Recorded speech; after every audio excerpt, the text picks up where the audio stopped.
할렐루야, 뉴먼드 성도 여러분, 또 3일 동안 잘들 지내셨습니까? 예, 오늘도 지난주에 이어서 창세기 23장을 오늘 공부하도록 하겠습니다. 자, 우리 성경 공부하기 전에 찬송 384장 하나님 앞에 올려드리고 시작하도록 하겠습니다.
지난주에 이어서 23장을 우리가 오늘 보도록 하겠습니다. 창세기 23장에서는요 사라의 죽음과 장래, 그리고 그 사라를 매장하기 위하여서 헷 족속 에그론이라는 사람의 소유하고 있었죠. 막벨라 굴과 그 주변의 땅을 매입하는 그 과정을 이 23장에서는 아주 상세하게 기록하고 있습니다. 이 23장 가운데에서는 이 세상 사람들이 인본주의적인 가치관을 가지고서 살아가는 어떤 그 사람들의 삶의 모습과 하나님 나라에 속한 사람들의 어떤 그런 삶의 가치관이 어떻게 다른지, 하나님 나라에 속한 사람들은 어떤 가치관을 가지고 살아가야 할 것인지를 우리 23장을 통해서 한번 생각해보는 시간을 가지도록 하겠습니다. 우선 전체적인 내용을 한번 읽어보고 내용을 조금씩 나눠보도록 하겠습니다. 제가 23장을 전체는 읽어나가겠습니다. 한번 성경책을 바라보시면서 따라오시면 되겠습니다. 사라가 127세를 살았으니 이것이 곧 사라가 누린 횟수라. 사라가 가나안 땅 헤브론 곧 기럇 아르바에서 죽음에 아브라함이 들어가서 사라를 위하여 슬퍼하며 애통하다가 그 시신 앞에서 일어나 나가사 헷 족속에게 말하여 이르되 나는 당신들 중에 나그네요 거류하는 자이니 당신들 중에서 내가 매장할 소유지를 주어 내가 나의 죽은 자를 내 앞에서 내어다가 장사하게 하시오. 헷 족속이 아브라함에게 대답하여 이르되 내 주여 들으소서. 당신은 우리 가운데 있는 하나님의 세우신 지도자이시니 우리 묘실 중에서 좋은 것을 택하여 당신의 죽은 자를 장사하소서. 우리 중에서 자기 묘실에 당신의 죽은 자 장사함을 금할 자가 없으리이다.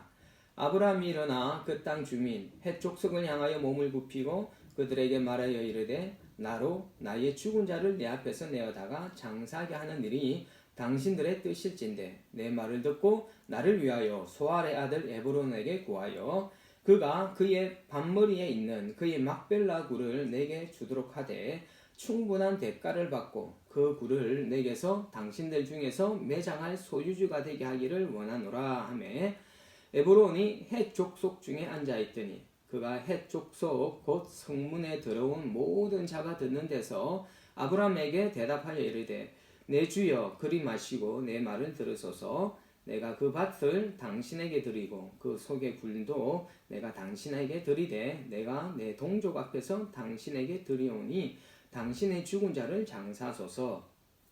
아브라함이 이에 그 땅의 백성 앞에서 몸을 굽히고 그 땅의 백성이 듣는 데서 에브론에게 말하여 이르되 당신이 합당히 여기면 청하건대 내 말을 들으시오. 내가 그 밭값을 당신에게 주리니 당신은 내게서 받으시오. 내가 나의 죽은 자를 거기 장사하겠노라.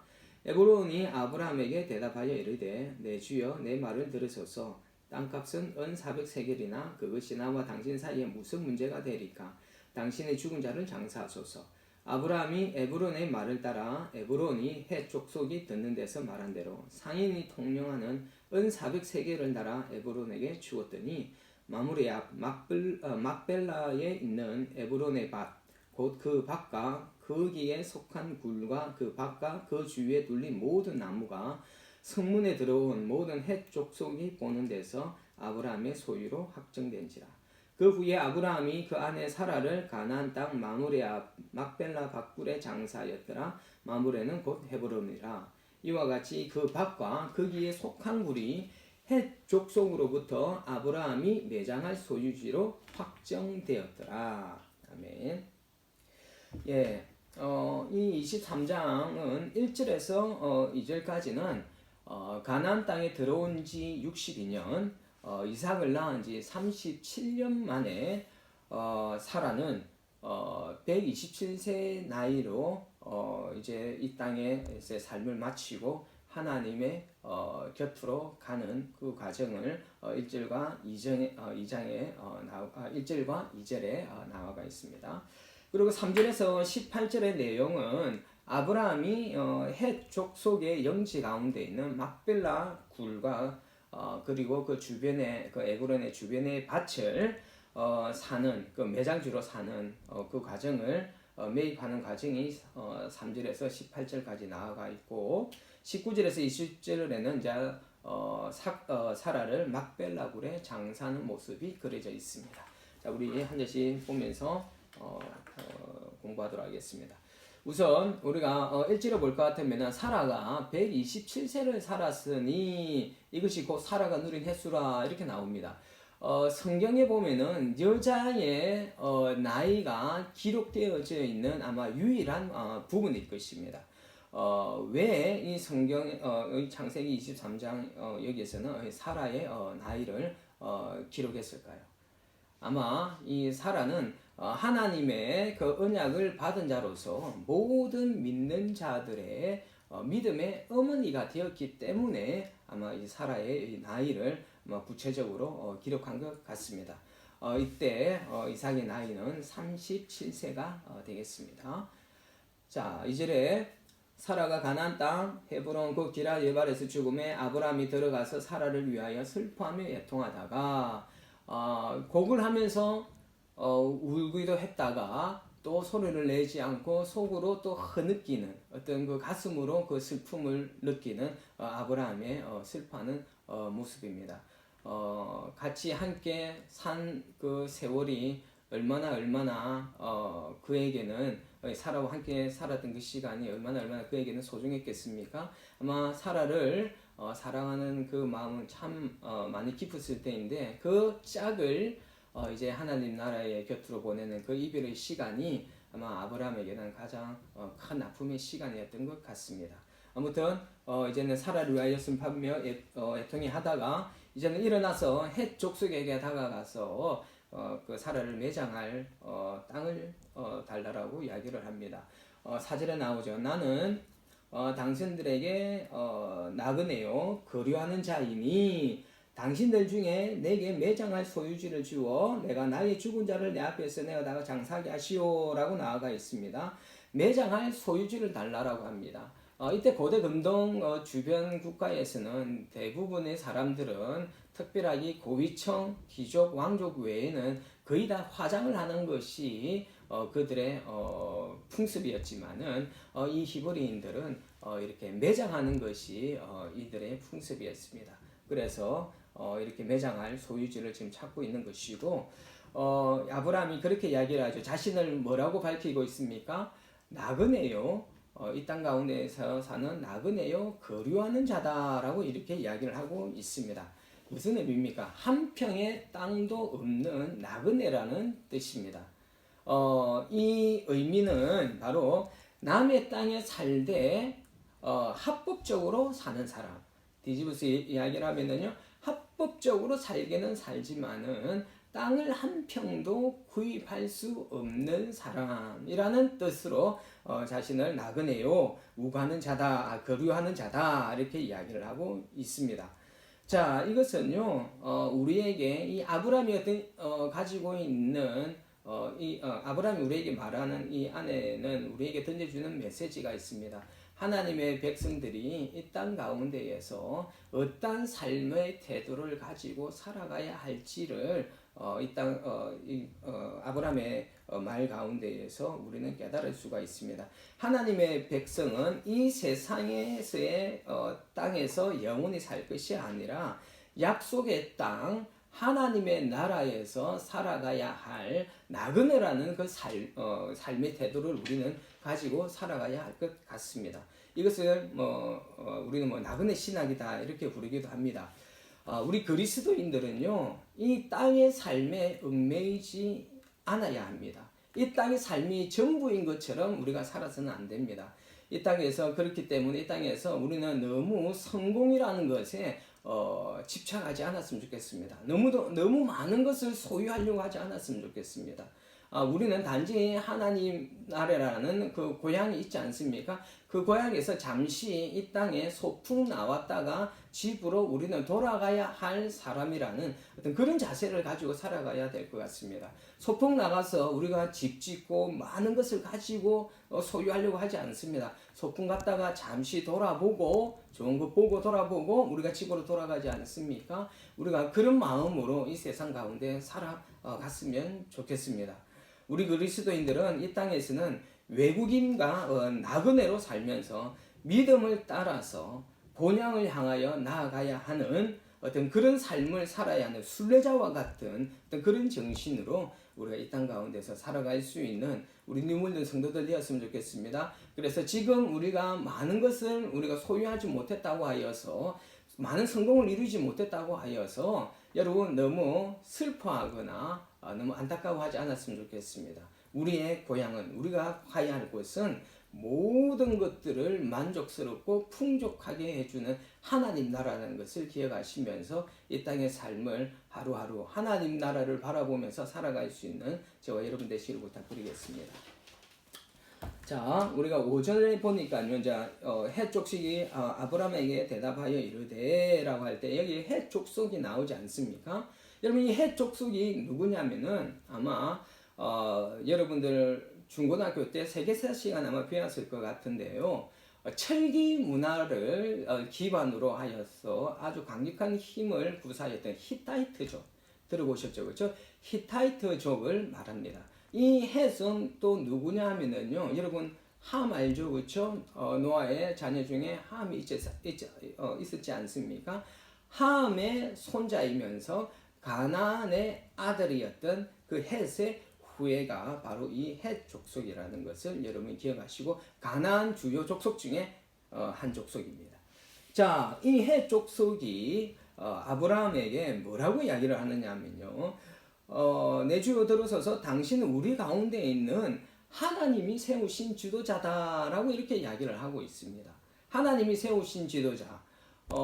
이 말은 그 헷 족속의 어떤 지도자로서 이 아브라함을 세웠다라는 것이 아니라 그만큼 이 헷 족속들이 그 주변에서 살고 있던 아브라함의 삶을 보면서 경외하고 존경하는 그 마음을 품고 있었기 때문에 하나님의 지도자다라고 이야기를 합니다.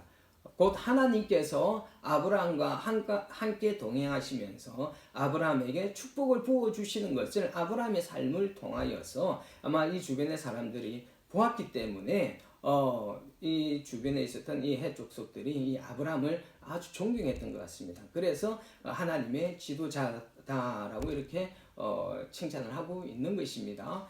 자, 우리가 인간적으로 바라보았을 때 이 아브라함은 가지고 있는 것이 많지 않았습니다. 한 평의 땅도 없는 그냥 떠돌이 나그네이지 않습니까? 그런데 이 아브라함을 이 주변에 있는 모든 사람들이 하나님의 지도자다라고 인정할 수 있었던 것은 성경에는 구체적으로 기록되어져 있지는 않았지만은 아마 이 아브라함이 살아가는 어떤 그런 삶의 모습 때문에 그러지 않을까요? 하나님께서 주신 어떤 축복의 가정도 있을 것이고 또 아브라함이 그들에게 보여지는 어떤 그 아브라함의 성품, 탁월한 어떤 그런 인격, 이런 것들로 인하여서 이 사람들이 이 아브라함을 하나님의 어떤 그런 지도자라고 이렇게 말을 했을 것 같습니다.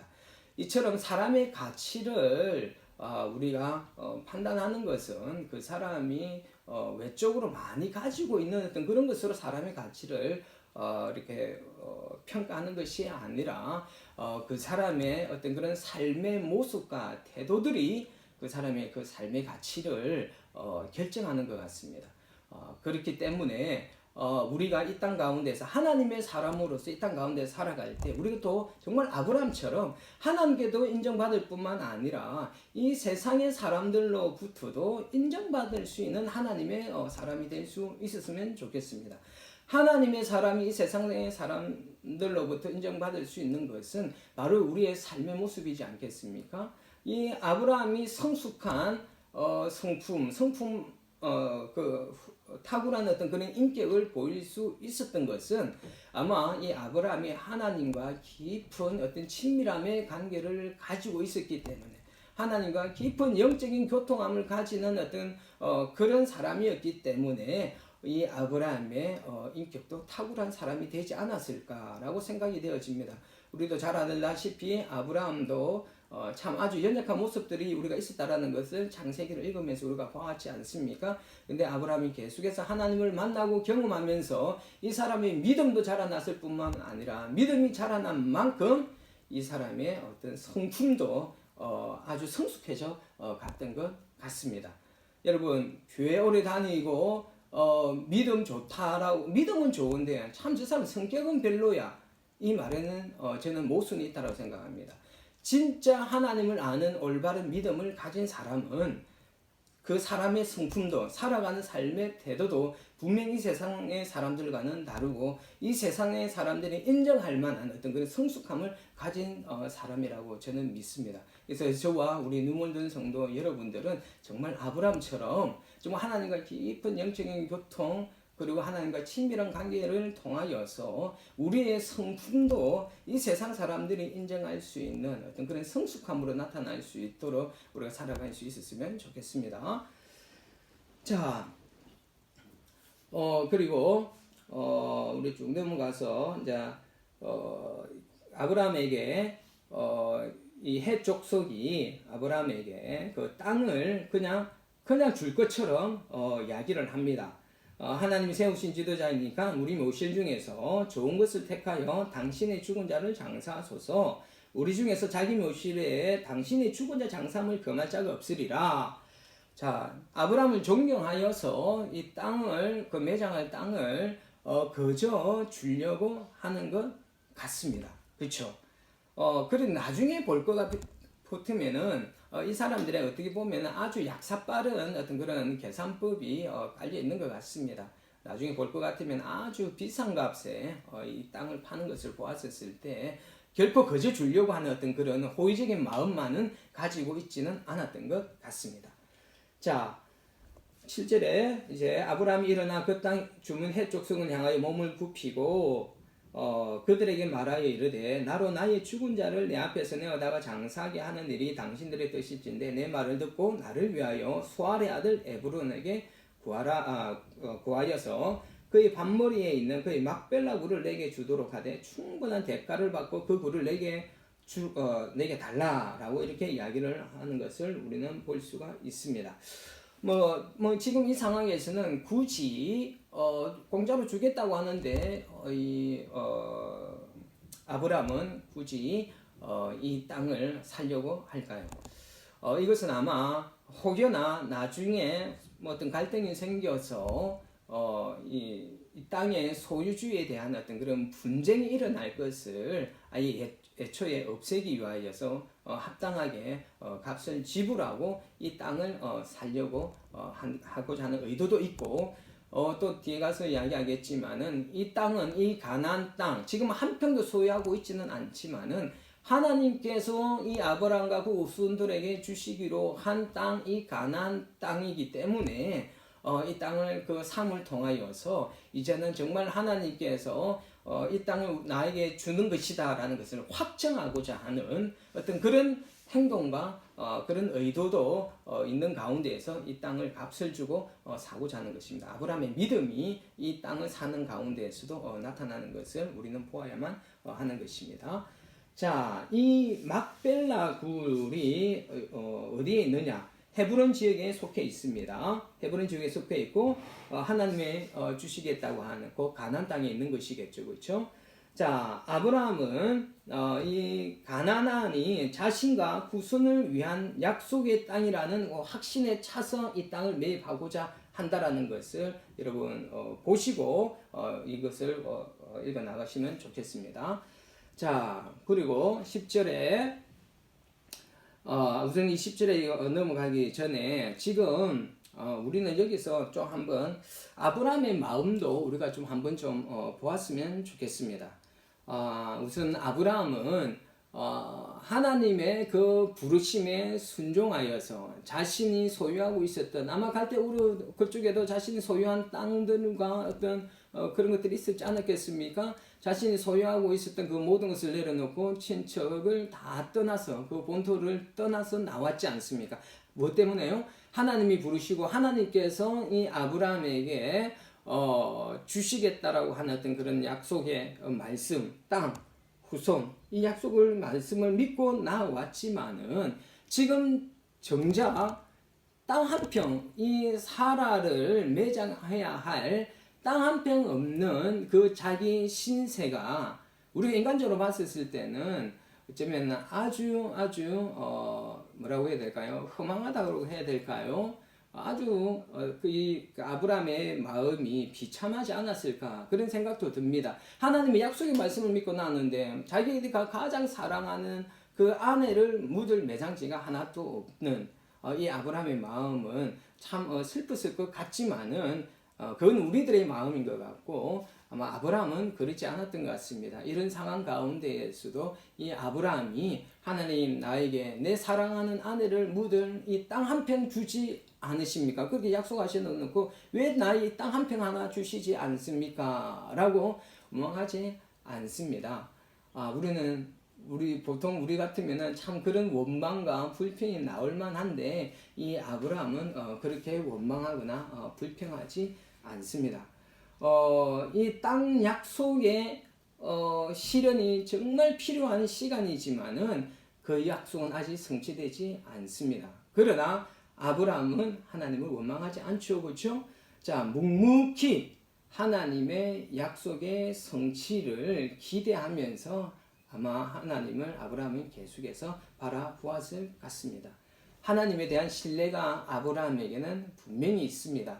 그 아들 이삭을 돌려주셨던 그 22장에서 그 하나님의 성품을 그 하나님 못하심을 이 아브라함은 깨달았기 때문에 지금 나에게 땅 한 평 없으나 분명히 하나님께서 자신에게 주시기로 그리고 후손들에게 주시기로 한 그 땅 분명히 그것에 대한 기대와 소망을 아마 이 아브라함은 내려놓지 않았던 것 같습니다. 여러분 우리가 이러한 모습들이 아브라함의 모습들을 우리가 배워야만 할 것 같습니다. 하나님의 나라에 속한 하나님의 사람들은 하나님께서 약속하신 것이 드디 이루어질 때라도 그것이 답답할 때도 있습니다. 그러나 그럼에도 불구하고 우리는 하나님은 신실하신 하나님이라는 거 제가 지난 시간에 계속해서 강조드렸죠. 그렇죠?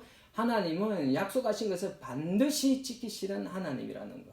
그 약속이 드디 이루어질지라도 분명히 그 약속은 이루어진다라는 것을 여러분 믿으시고 때로는 그 하나님의 약속이 드디어 진행될지라도 실망하거나 낙심하지 마시고 하나님의 일하심에 대하여서 끝까지 기대하시고 신뢰하면서 살아가실 수 있는 우리 눈물든 성도들 되시기를 부탁드리겠습니다.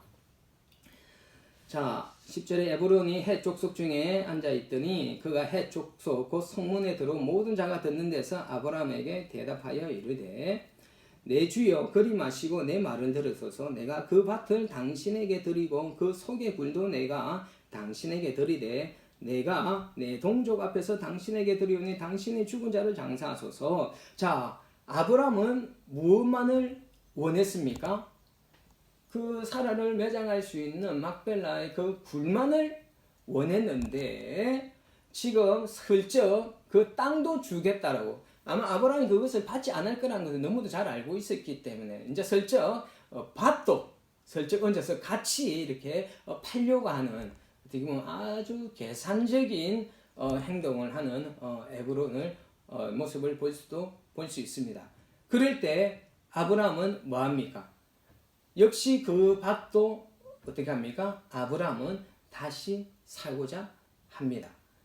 자, 이 아브라함은요, 그것이 굳이 뭐 필요하지도 않았겠지만은 일단 그 주변의 땅까지 삽니다. 얼마에 사느냐? 우리가 뒤에 내려가서 볼 것 같으면은요, 은 400세겔을 달아서 에브론에게 주었다라고 이렇게 이야기를 하는 것을 우리는 볼 수가 있습니다.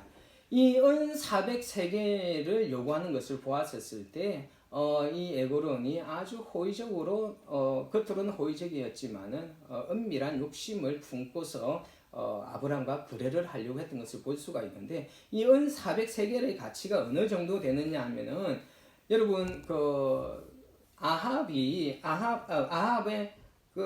아니고 죄송합니다. 오므리 왕이 있잖아요. 오므리 왕. 오므리 왕이 북이스라엘의 오므리 왕이 이 사마리아 전체 땅을 살 때 지불하였던 값이 얼마였느냐면 은 6,000세겔이었다고 합니다. 은 6,000세겔, 은 2달란트죠. 은 6,000세겔을 주고 사마리아 전체 땅을 갖다가 샀다고 그러는데 겨우 굴과 그 주변에 어떤 그런 밭 주변을 조금 사는 데 있어서 은 400세겔을 달라고 했다라는 것은 아주 비싼 값을 불렀고 그리고 그 굴을 사야만 했던 아브라함은 그것을 손해를 볼 줄 알면서도 그것을 삽니다. 여기서 살 때 자신의 거래가 정당한 거래가 아니라 아주 손해보는 거래임에도 불구하고 이 아브라함은 있지 않습니까? 이 헷족속들한테 이 에브론에게 어떤 불평을 하지 않습니다. 속아주는 것을 우리는 볼 수가 있습니다. 아마 이 아브라함이 우리가 처음 이야기했던 이 땅에 있는 이 삶이 전부가 아니라는 것, 자신이 가야 할 곳은 하나님의 땅이라는 것, 하나님의 나라라는 것을 잘 알고 있었기 때문에 굳이 이것에 적게 주려고 하는 어떤 그런 생각을 가지고 있지 않았던 것 같습니다. 자신이 손해보는 삶을 그는 살기로 결정한 것 같습니다. 이 땅에서 살아가는 그 가운데. 왜요? 하나님 나라에 속한 사람이기 때문에. 하나님 나라에 속한 사람들은 이 세상 가운데 살아갈 때 손해를 보기로 작정을 하고 살아가야 할 것 같습니다. 물론 우리의 기본 본능 가운데는 손해보고 싶지 않은 그런 생각이 우리는 늘 인간들의 본성 가운데 가득 차 있습니다. 그래서 조금이라도 손해보지 않기 위해서 투쟁하고 싸우지 않습니까? 하나님의 백성들끼리도 조금도 손해보지 않기 위해 세상의 법정에 송사하는 아주 그런 보기 좋지 않은 모습을 우리는 종종 보면서 살아갑니다. 그래서 또 그리스도인들이 너무 자기 것을 지키려고 하고 너무 손해 보이지 않으려고 하다가 세상 사람들의 눈에 아주 인색해 보이기도 하고 별로 좋지 않은 어떤 그런 눈총을 받을 때가 참 많이 있습니다. 그런데 우리 그리스도인들은 좀 내려놓는 삶, 손해 보는 삶, 예수님이 그러시지 않습니까? 정말 세상 사람들이 볼 때에는 그리스도인들이 아주 바보처럼 보이고 어리석게 보일 수 있지만은 하나님께서 우리가 이 땅 가운데 살아갈 때 이 아브라함처럼 때로는 가끔씩은 우리가 손해보는 그 삶을 살 수도 있다라는 것. 아니, 우리는 그렇게 살아가야 한다라는 것을 하나님께서는 성경을 통하여서 계속해서 우리에게 말씀하고 계십니다. 이것이 우리가 그리스도인들이 삶을 살아가는 태도가 될 수 있었으면 좋겠습니다. 물론 손해보는 삶이 결코 마음이 편하지는 않습니다. 그러나 결정적인 순간에 정말 하나님께서 말씀하시면은 우리가 손해보더라도 그것에 대하여서 치열하게 뺏기지 않으려고 싸우는 것이 아니라 때로는 양보하고 배려하고 손해보고자 하는 어떤 그런 마음으로 이 땅 가운데서 우리가 살아갈 수 있었으면 좋겠습니다. 이것이 바로 세상의 사람들과 우리 그리스도인들이 살아가는 삶의 가치관의 다른 태도이지 않겠습니까? 그것이 하나님께서 원하시는 우리들의 삶의 방식이라고 저는 분명히 믿습니다. 우리가 그렇게 살아갈 수 있는 우리 유물된 성도들 되셨으면 좋겠습니다. 자, 그렇게 계속해서 이제 이 땅을 이제는 구입합니다. 18절에 볼 것 같으니까 성문에 들어온 모든 헷 족속이 보는 데서 아브라함의 소유로 확정된지라 이렇게 나옵니다. 어찌 보면 이제 성경 가운데 최초로 나오는 부동산 매매가 이루어지는 것을 우리는 볼 수가 있습니다. 이 막벨라 굴이 그 매입이 갖는 어떤 그런 의미가 분명히 있습니다. 여러분, 이 막벨라 굴의 매입 과정을 상세히 다루었던 이유를 우리가 보아야만 하는데, 먼저는 오늘 이 책을 읽고 있는 원독자들, 모세가 이 책을 기록할 때 광야에서 기록되어졌다라고 했습니다. 그리고 이 광야에 머물러 있을 때 이스라엘 백성들은 곧 가나안 땅으로 들어가야 할 사람들입니다. 이 사람들을 대상으로 이 책이 기록되어져 있지 않습니까? 지금 이들은 이 가나안 땅이 이 성경을 통하여서 하나님께서 약속하신 그 땅이라는 것을 분명하게 모세는 가르쳐 주려고 하고 있습니다. 그 가나안 땅에 들어갔을 때 이 땅이 그냥 하나님께 거저 주신 땅이 아니에요. 그 땅에는 여전히 살고 있었던 거민들이 있었습니다. 그러니까 그 거민들과 싸워서 차지해야 할 땅인데 얼마나 두려운 마음들이 있었겠습니까? 이들은 노예로 살았던 사람들이었다고 그랬습니다. 싸우지도 않았던 사람들이었습니다. 그렇기 때문에 그들이 진군해 나가야 할 그 가나안 땅에 들어가는 것이 결코 편안한 어떤 그런 마음은 아니었을 것입니다. 그러나 이 땅은 하나님께서 주신 땅이라는 것을, 약속의 땅이라는 것을 이 백성들에게 가르쳐 줄 필요가 있었던 것입니다. 그래야지 그들이 담대함을 가지고서 그 땅에 들어가서 싸워서 차지할 수 있었거든요. 그래서 지금 이 막벨라 굴을 사는 것이, 이 막벨라 굴에 나중에 또 아브라함이 묻히고 이삭과 야곱이 묻히지 않습니까? 이 백성들의, 이스라엘 백성들의 그 조상들이 살고 죽고 매장되어 있는 곳이 바로 이 가나안 땅이라는 것. 곧 그것은 그들의 조상들이 살고 죽었던 그 땅은 하나님께서 주신 땅이라는 그 표시가 바로 이 막벨라 굴에 있다라는 것은 우리는 기억해야만 하는 것입니다. 그래서 하나님의 주신 그 땅을 믿음으로 취하도록 하기 위하여서 이 땅에 어떤 그런 매입되어지는 어떤 그 과정을 아마 상세하게 이 안에서 기록해 놓았던 것 같습니다. 비록 하나님의 약속이 아브라함 자신의 당대에는 취해지는 것을 보지는 못하였지만은 아브라함은 그것에 대하여서 결코 실망하거나 원망하지 않는 모습을 우리는 볼 수가 있습니다. 하나님의 주신 약속이 그 당대에 성취되지 않을 수도 있습니다. 그렇죠? 아브라함이 그랬던 것처럼 우리도 마찬가지입니다. 우리에게도 주어진 어떤 하나님의 약속 또는 하나님의 일하심에 대하여서 간절하게 기다리고 있는 우리 하나님의 백성들 계실 겁니다. 여러분, 때로는 그것이 우리가 원하는 때에 이루어지지 않는다라고 하여서 하나님을 원망하거나 불평하지 않으셨으면 좋겠고, 또 너무 조급한 마음으로 서두르지도 않으셨으면 좋겠습니다. 하나님을 잠잠히 기다리고 인내하는 어떤 그런 믿음들을 하나님께서는 우리들에게 늘 훈련시키고 계시는 것 같습니다. 아브라함도 그런 훈련을 너무너무 많이 받았지 않습니까? 그랬기 때문에 자신이 이 정도의 나이가 되었어도 이 땅에 한 평이 제대로 주어지지 않은 것에 대하여서 이 아브라함은 원망하지 않았던 것 같습니다. 그래도 비록 아브라함이 샀던 땅은 가나안 땅의 아주 극히 작은 일부이지만은 하나님의 약속이 실현되어지는 첫 걸음이었습니다. 아브라함은 장차 그 약속이 성취될 것을 믿고 이 막벨라 굴과 그 주변의 땅을 사면서 이것은 하나님께서 나와 나의 후손들에게 이 가나안 땅을 주신 것이라는 것을 첫 표지로서 이 막벨라와 그 주변의 땅을 샀다라고 볼 수가 있습니다. 그곳에 이제 깃발을, 이 가나안 땅은 하나님께서 주신 아브라함과 그 후손의 땅이라는 그 깃발을 딱 꽂았던 것이 바로 오늘 이 막벨라 굴과 그 주변의 땅을 산 사건이라고 볼 수가 있겠습니다.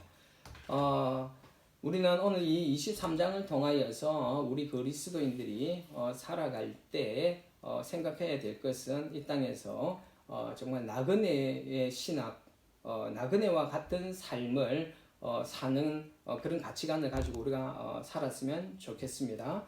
이 땅에서 너무 많은 것을 취하려고 우리가 욕심부리고 또 그것에 대해서 집착하지 않고 또 그것을 누리지 못하였다고 해서 안타까워하는 마음을 가지지 말고 우리가 정작 바라봐야 될 것은 이 땅 가운데 우리를 보내신 그 하나님을 바라보며 하나님을 우리를 이 땅에 보내신 하나님의 계획이 무엇일까? 그 하나님의 부르심에 따라서 한 걸음 한 걸음 하나님의 나라의 본향으로 따라 나아가는 하나님의 백성들이 되었으면 좋겠고, 그리고 정말 그 하나님의 그 약속이 드디 이루어질지라도 그 약속의 그 신실하신 그 하나님의 약속을 믿고 끝까지 인내하며 기다리는 어떤 그런 믿음을 소유할 수 있는 저희들이 되었으면 좋겠고, 또 그리스도인들은 이 세상의 사람들과는 다르게 좀 손해보는, 내가 조금 손해볼지라도 하나님 때문이라도 내가 손해보는 삶을 살기로 작정하고 너무 손해보지 않으려고 하는 삶을 살지 않았으면 좋겠습니다.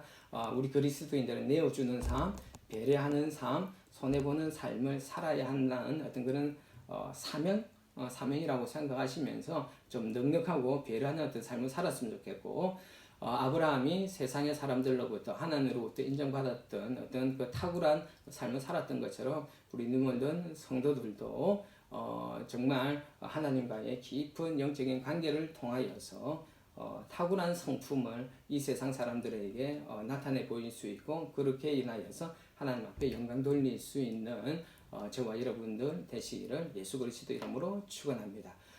오늘 23장은 여기까지 하고 다음 주에 24장을 함께 보도록 하겠습니다. 감사합니다. 다음 주에 뵙도록 하겠습니다.